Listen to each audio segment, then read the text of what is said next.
নেতৃত্ব এবং কার্যকর্তারা। আপনারা দেখছেন লাইভ সেই ছবি।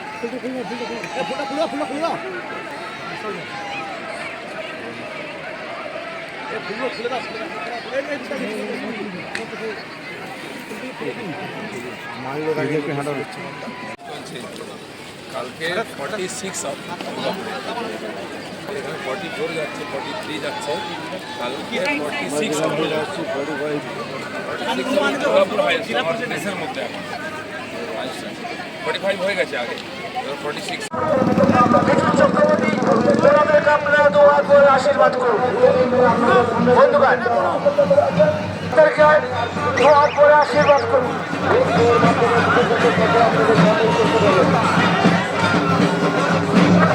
বন্ধুগণ,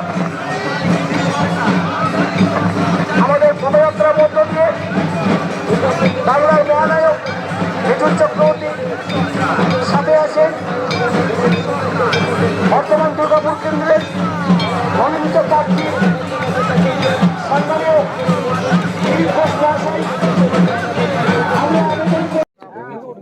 এখন দোকান বন্ধ আছে, আমাদের কর্মীরা ঘর ছাড়া আছে, সেই জন্য প্রথম থেকে একটা সংকট ছিল। তারা বুঝে গেছেন যে এবারে বিজেপি জিতছে, মোদীর সরকার হবে, সবাই ধীরে ধীরে কাজে লেগে গেছে। এখান থেকে সেদিন নমিনেশনের জন্য বর্তমানেও গেছিলেন, আর এখন তো সাথে আছে দেখছেন স্থানীয় মানুষের ভিড় কীরকম। স্যার, আরেকটি প্রসঙ্গ আলাদা যাচ্ছি, সন্দেশখালীতে আজকে বিপুল পরিমাণে অস্ত্র উদ্ধার হয়েছে, এই প্রসঙ্গে কি বলবেন?